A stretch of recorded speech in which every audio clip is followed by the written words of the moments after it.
legislative report. Property taxes have been plaguing residents of Pennsylvania for decades, but a true solution to the problem has been hard to find. You, the voters, have moved us one step closer with the approval of a ballot question that amended our Constitution. And here to give us background on the issue and discuss the next steps are State Representatives Rosemary Brown of Monroe and Pike counties, Marcia Hahn of Northampton, and Doyle Heffley of Carbon County. Welcome to all of you.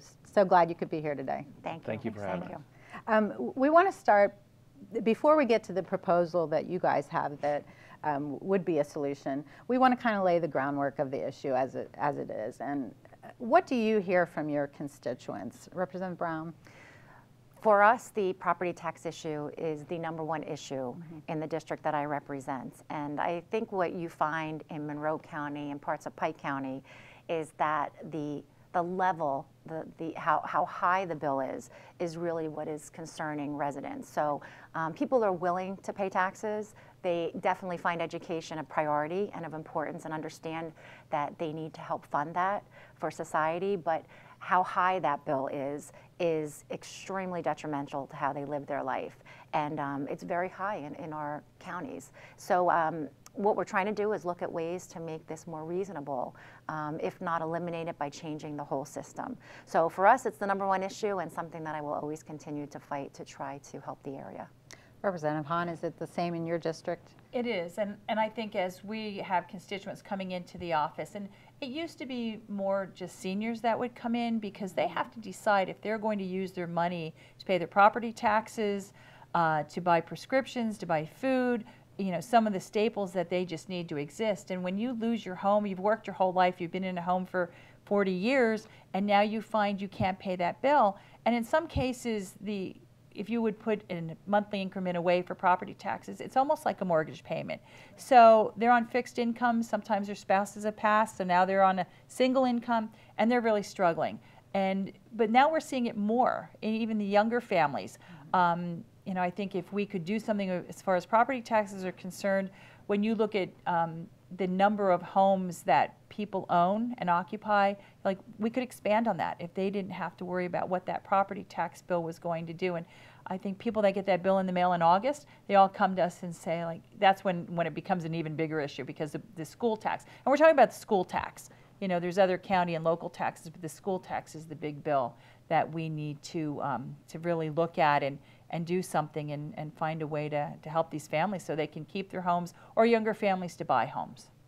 Representative Heffley, what do you hear from your folks definitely. back home? I mean, I hear it everywhere, whether my wife and I are grocery shopping or whether I'm getting gas at the gas station or at a ball game. Always, you know, the #1 issue, the question I hear is about property taxes. And there's been a lot of proposals in the past to try to reduce that. I mean, the Jim Thorpe School District, for example, has I think it's the 3rd highest right now percentage of household income that goes to property taxes. And I think, Rosemary, you have the 2 of the highest in East Stroudsburg and Mount Pocono. So, and there's a lot. I mean, some people think, you know, that $1,200 a year property taxes is too high, and there's other people that are paying $15,000 or $20,000 a year property taxes. So it really it runs across everything. So younger families are choosing to not move into certain areas because of those property taxes. So I definitely, you know, and we live it. I mean, we all pay those property taxes in that area, and it's not an equitable tax, and we're trying to come up with solutions to make it a more equitable tax, or give the relief to the homeowners. People need to be able to pay taxes that they can afford. And when the property tax was set up to fund education, we were an agrarian society. So if you were a farmer and you had 400 acres of land, you were a wealthier farmer than somebody who generally had 100 acres of land. Now, if you own 60 acres of land, you get punished for owning that land. So, you know, as time has changed and our economy has really shifted, we haven't shifted how we collect those local taxes. And the one thing I think is always important to point out is at the state level, we do not levy property taxes. We do not increase property taxes. We do nothing with property taxes. Those are local taxes. And the big one we always hear about really is our school district property taxes. And that's what we have been working on, and that's what we have some solutions for that we're going to do, you know, further that discussion for the next half hour. Well, this issue has been discussed for decades. So what has made the problem so difficult? Why is it so hard to come to a solution and get those votes in the House that you need and the votes in the Senate and the governor's signature? I think the biggest issue is it's not necessarily a statewide issue. right? So, I mean, we could talk about the costing out study. You can talk about how the reassessment processes in some areas that haven't done them in very long. And I talked to some of my colleagues in Harrisburg, and in their districts, a property tax bill of $700 a year is high. Where in our districts, there's nobody that's paying that much. Right. And so it's such a different dynamic in what, say, folks in Potter County and Erie County or Philadelphia County, which doesn't really necessarily levy a school tax. They pay a city tax, and then the city funds a school district. So because of those dynamics and working on solutions, and we've all talked about House Bill 76, which we've all voted for, but you know, trying to garner the votes for that across the state, because it's a tax shift. And when you have a tax shift, you have winners and you have people. So you have people are going to be paying less, and people are going to be paying more. So we need to come up with a balanced approach. How can we give those homeowners a relief? And that's what I think what we're working on right now. And we've proven last session that we can get a bill like that passed. For the first time ever, I think, in the State House, we passed House Bill 504, and we all worked on that last session, which would have actually given homeowners and property owners about a 50% reduction in property taxes. So the fact that we've proven that we can get something passed in the House gives us that you know, motivation to go forward and hopefully get this, for once and for all, get some relief to our homeowners. And you did mention that it is the school property tax that seems to be the largest burden. Schools do get money from the state, but there's a funding formula involved in that, and there's differences from district to district of how much state money each school gets. Representative Brown, can you talk about that funding formula, maybe not in real specifics, but in general terms, how it works, and does it work for the whole state well or not? Yeah, and when you look at school taxes, as we're saying, and trying to really hone in on that, you have to look at there's many pieces of this issue.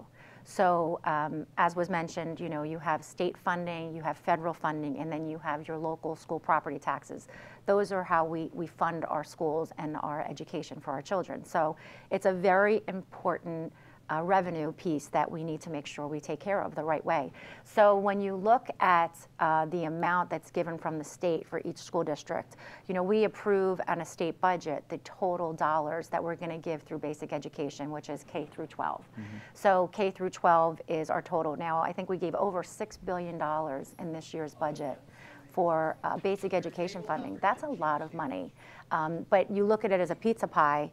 So you have a big pizza pie, you've given this total amount for basic education, but what's the slice of pizza that you get for each school district? You know, what does East Stroudsburg School District get in my area? What is Pocono Mountain? What is Pleasant Valley? So all these different districts, what do they get? And so when you have districts throughout the state getting 23%, 21%, some getting 40%, some getting 60%, based on a very convoluted formula, something's not right. And so now there has been a new formula that's been adjusted that we've had in the last two budgets, and that is for new money. That is, so we gave an extra $100 million this year for basic education. So that new money is distributed among the new formula, which tends to be more beneficial for areas where it wasn't working before. So, so for my area, I'd like to see the funding formula and some of those dollars that over the years really have been misdirected to be improved. But we're on the right track. It's very hard, I think, for the public that's watching to understand that you have, you know, 203 legislators in the House and you have 50 in the Senate. If you were a legislator and your school district was getting more money than it should have, you're fighting to keep that money. And if your school districts are getting less, of course, we're fighting to get what we deserve, which we should have. But to get the vote from someone, if you were a legislator and you're getting a great amount for your school districts, to get your vote, to give that money to another district, it's the right thing to do from a statewide perspective, but you're fighting for your people. So it's a battle. It's a battle, and we're trying to really figure out a way to get the votes and to make the funding formula as fair as possible for all the dollars.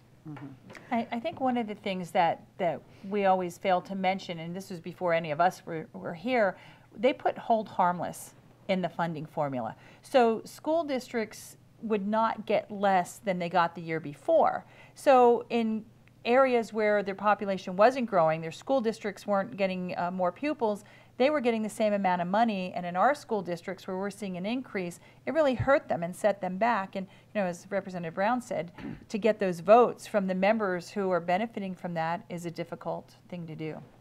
Representative Hahn, can you talk about what the voters did when they went to the ballot I guess twice they've gone to the ballot and approved a measure. Can you talk about what that measure does? Sure, we just passed the referendum. So we had to do a constitutional change. It had to pass 2 sessions, and we had to change it from a 50% reduction for the assessment to 100%.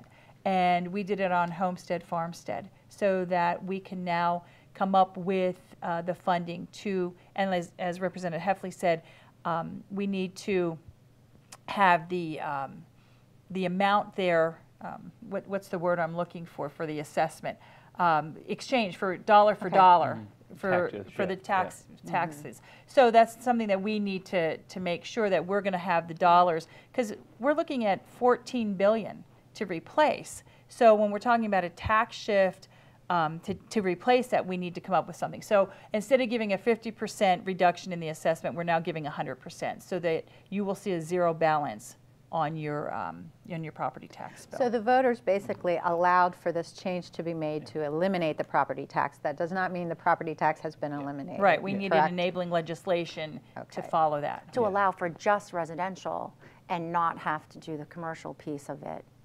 But I think if you go back to some of the basics of, the local control piece of what we're really trying to do, because it has become such an issue, is, as Representative Heffley said, for people to understand that the school tax is levied completely at the local level by the school boards. We have no power, we have nothing to do with that. So if they raise them or lower them, that's completely the power of when the public elects a school board. Sure. So because we're not seeing what we need to see for the level of taxation that we want for our people, we like that to be a lower taxation level.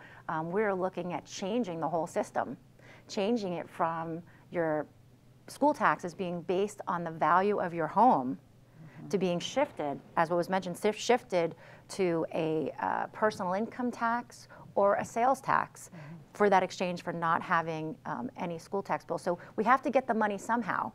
Sure. We have to get it somehow, but switching it to a whole new system is what we're really trying to do from the state level, because otherwise at that point we have no power. Yeah, and that's the big issue. Is like I said earlier, it's a tax shift.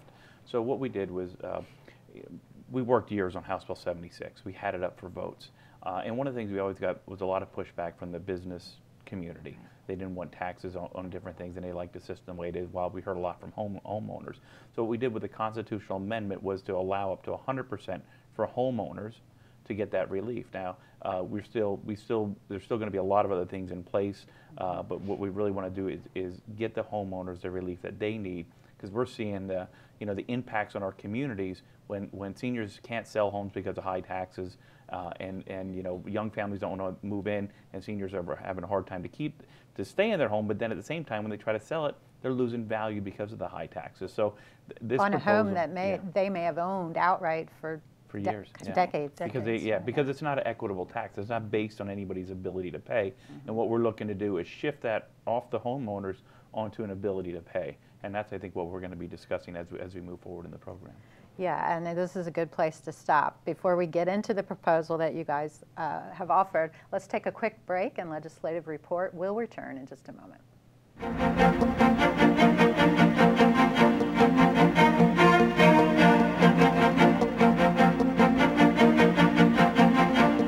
Did you know that Fort Indiantown Gap, located in Lebanon County, is home to Pennsylvania's only Veterans Memorial? C.J. Frederick of Westchester, Bucks County, submitted the winning design that now honors those men and women who have sacrificed their lives in defending this great country. Dedicated to the Commonwealth on October 7, 2001, the Veterans Memorial is surrounded by freestanding walls and houses an amphitheater, which can accommodate large crowds during an event. Strategically placed in the front of the amphitheater is a tomb that reminds visitors of those who gave their lives protecting the freedoms of this nation. The design suggests a war-damaged structure in which Frederick wanted to impress upon those visiting the horrific arena of war. Now you know. And welcome back to the program. We're discussing property tax reform with state representatives Rosemary Brown, Marcia Hahn, and Doyle Heffley. And welcome back to you all. Thank you. When we left, we're getting ready to talk about a proposal that you folks have. But before we do that, I imagine many constituents come to you and say, what about the casino money? Where is that money? I thought we were supposed to get property tax relief from that. Representative Heffley? The Casino Act of 2004 was sold to the public as property tax relief. It was going to be this, end-all, be-all. Currently, we collect through, and it's important to know that it's only the slot revenue that goes to property tax relief, and we collect about $700 million a year through that revenue to go to property tax relief. And if you look at your property tax bill, there's generally a line on there that shows that homestead reduction in there.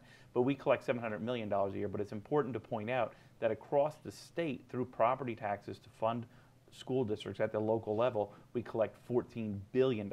So it was sold as a bill of goods, but there was no way that $700 million was ever going to replace $14 billion. So it does go to that, but it could never be enough and that to fund that. That measure predated the times that yeah, you that all was, were that was members all of the before House. we came into office. Yes. And what about House Bill 76? That's another proposal we hear a lot about, and it's one we've heard about for a long time now. Representative Brown? Right, so House Bill 76, Senate Bill 76 is really, again, a proposal that's been around. It's had a lot of push behind it, and there have been votes taken on it. So for the viewers that are watching, what it did was it increased the sales tax from 6% to 7% and expanded it out to other products and services in order to raise, as Representative Heffley said, about $14 billion. So it was a very large amount to raise and to be able to do the tax switch to eliminate school property taxes eventually.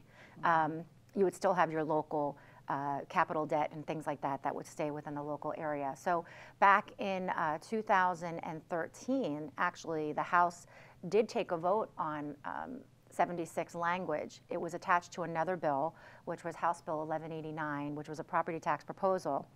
And it was put on as an amendment. So basically, it would say, okay, no more House Bill 1189, let's take that out and let's put in the 76 language. And the bill by itself, not as an amendment, had 89 sponsors, co-sponsors supporting the measure from House members out of the 203. But when we took a vote on the actual amendment of the wording of 76, we only got 59 votes. I had to look at my notes there, 59 votes. So there was right away a discrepancy on the people that supported it and then also the people that actually voted for it. So we didn't have anywhere near the votes that we needed to get that measure passed through the House. And then in 2015, Senate Bill 76 was voted on in the Senate, and they had 24 yeas and 24 nays. And when you have a tie in the Senate, the lieutenant governor breaks that tie, and the lieutenant governor at that time voted no.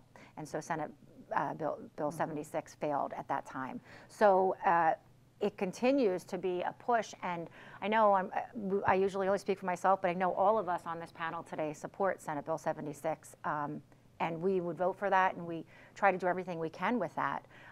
But because of the voting situation and trying to get the votes from the other Senate members and the House members, we are trying to come up with other proposals that will help our at least primary homeowners and people stay in their homes and enjoy living in our areas. Well, let's move to that proposal. Representative Hahn, House Bill 2329 is your proposal that will amend Act 1 and will allow for complete elimination of school property tax. So we talked about a proposal that we could do, and there's a lot of proposals out there. And I think one of the things that concerns a lot of us that are voting for these, people are going to see it as increasing taxes. So nobody wants to do that, and we talked about it before that it's going to be a tax shift. So I think by starting with, and what we're going to start with is raise the PIT, the personal income tax, because that's the next most stable after property tax. As wages go up, your personal income tax will then go up and be able to fund that. So if we do it on the homestead farmstead exclusion, This isn't going to take in commercial at this point, but we felt we have to start somewhere. So let's start with the homestead farmstead. We need about $8 billion to cover that. This will raise the personal income tax by 1.89%, which is already at 3.07, so it's going to be 4.96. We are just under 5. So you know, that's what we're looking at to do, so that we can use dollar for dollar exchange for the property tax. So we'll start collecting that if we can get this passed this session, which we're working on. And I have to say, Representative Heffley and all of us have been on a panel. He co-chaired a task force in the House with the Republican caucus to come up with solutions. So again, some people want sales tax MPIT, some want plain PIT. Rosemary and I co-sponsored this as one of the proposals. So we're not opposed to working with someone else and to looking at amendments, but we needed to start somewhere. So we introduced this legislation, increase the PIT, collect it starting in January, so that money can go into an account just for the personal property tax. And then the school districts in August will go to the department and say, this is what we receive from the state or this is what we need for our schools. This is the amount of property tax that we collect, and then exchange dollar for dollar from the account that we're collecting. Okay, so while the money is raised locally, it does go to Harrisburg, but it comes back in at the same level, basically. At the same level. Okay. So now it's not going to affect the personal property. You know, one of the other things we wanted to make sure is that there's an adjustment in there, so that, you know, we went on the high side when we raised it to 1.89, because we wanted to make sure that we're not going to have to come back and look at this for a long time. Sure. You know, once we have that. So people will still get their property tax bill. So your tax bill will come in, they'll see the reduction of the tax from the casino money, that'll be taken out, and then the homestead farmstead will be on there, and the property owner will see a zero balance on their tax bill because of the money that we're collecting. And I believe currently our state income tax is fairly low as it compares to other surrounding states. Is that correct? Right. Yeah, So we're still below, right? Yeah. Okay. Yeah.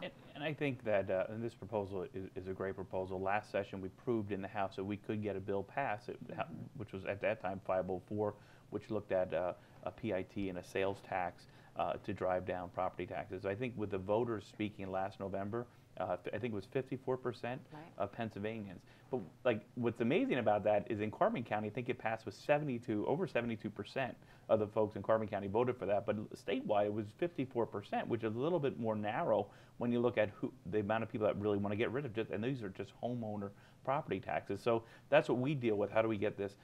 And I think this, proven that we could do this. The voters have spoken that they want this relief. So I think that gives us extra, an extra drive into this to try to drive down. I think the goal of all of us at this table, and I know that goal, is total property tax elimination. Like House Bill 76 will work. It would fund our schools and it would totally eliminate property taxes. But we explained where we are at the votes. So now we're going to take every approach we can get, because I want to be able to, and we all want to be able to deliver for the people that we represent and the people across the state that are struggling with their property taxes. This proposal will shift that property taxes to an equitable tax. It's based on your income. So if somebody has a really good job and maybe they lose that job, the company folds. You've seen a lot of that after 2008. Well, maybe they lost that income, but yet their property taxes they still had to be paid to stay in that house. And probably went up every year as well. And it wasn't equitable. I will say that my colleagues at this table, Rosemary and Marcia, we all voted this year on a general fund budget, which increased overall education spending to $12.3 billion, the highest level ever in the state of Pennsylvania. So the state is making those investments. But what we want to do now is take that burden off of the homeowners, and this is one more proposal that can get us where we need to be. So our homeowners, our senior citizens, our young families, and everybody it's going to shift it to a more equitable tax. I like the PIT. I also think an element of the sales tax could be part of that discussion as we continue to move forward. But I really commend Marcia and Rosemary on the work that they put forth. The one problem with the sales tax, and we saw that with 76, so you want to expand the sales tax. You need to do that to get enough. And if you wanted to expand sales tax only, we'd have to go to 11%. But then all the interest groups come in. So Well, not on this. Don't tax no, this. you're right. Yeah. So, don't tax services, don't tax, a lot of the different things. So as they start dropping off, so does the income or the money that you have to put on property tax. So that's why, again, with the PIT, it's a more stable tax that we can do. I think the one thing that we hear also is, well, renters don't pay property tax. Well, they do. It's in their rent. So, they do contribute to that. Some people like the sales tax because they think people say they don't have any money, but they're out spending. So that's why some people like the sales tax. But if your income, like Doyle said, if you lose your job, then your spending is less. So this proposal, goes on your income. If you have income, you're paying more. You don't pay your property tax. You have all that money that you can then put back into the economy or save it, but hopefully put some back into the economy. We sell more houses. So, it just seems like a good all-around plan. And I know Senator Scavello has a companion bill in the Senate, so they're looking at that as well. So we're hoping to get something out, by the end of session. But with limited days left in session, I don't know if we're going to get it done, but, something that we really need to push for next session if we can. Yeah. And I think one point about this bill is it is for homeowners, for property tax, but it also puts everything is still in place. So the school districts or local government, they're not just going to be able to go out and increase property taxes on business owners and those commercial properties. Right. They cannot shift any of those dollars cannot go to homestead relief. They can't increase business taxes and go to homestead relief. So and they still would have all of the indexes that they couldn't go above the rate of inflation for any type of increases on businesses or commercial property. So we're not just saying, oh, we're just going to tax the businesses. This is a very well thought out proposal, and I really commend Representative Hahn. And the school districts will still have to go to the referendum if they want to go over that rate of the index and the rate of inflation. So And I think the point is too with the local boards that you're saying is we really need the support of our local school board officials in this backing of trying to change a system that will work for the people. As much as it will work for the school districts. So we're just as concerned that everything is stable with the school districts and that it's funded correctly and that things work very well. But we need our local officials to help support us and back us with this. And that's something that the people need to understand as well. We just have about 1 minute left. So I don't know who wants to tackle this, and it's kind of a broad question, but how do you work to overcome the differences that exist around the state and convince that member who's in a district where property taxes aren't a problem? How do you do that? this is why we've been working on it for 40 plus years, because we can't get that consensus. And even on our side, I think, we all have, as I'm talking to members, some like the property tax, some like the sales tax and the PIT, someone all sales. So I think we just have to keep talking about it and working it through and hopefully get the consensus. I think the other important part is the map. If you show, hopefully we'll be able to display the map at the end of the program or at some point to show the map of who voted. If there were areas in this state with that amendment for homestead relief that voted against it. So I think that, so then when you look at that overall discussion, that's what we're dealing with, because we need 102 members in the House, we need 26 senators, and we need a governor that's going to sign it in order to get that relief for our homeowners. Well, thank you all for working on this issue and coming at it from different angles just to get the ball across the goal line, and I appreciate all your efforts. Thank you. Yes, and that's all the time we have for today's program. If you need assistance with any state government matter, please feel free to contact your representative at their local office or through their website and Facebook pages. And that information for all three will be shown in just a moment.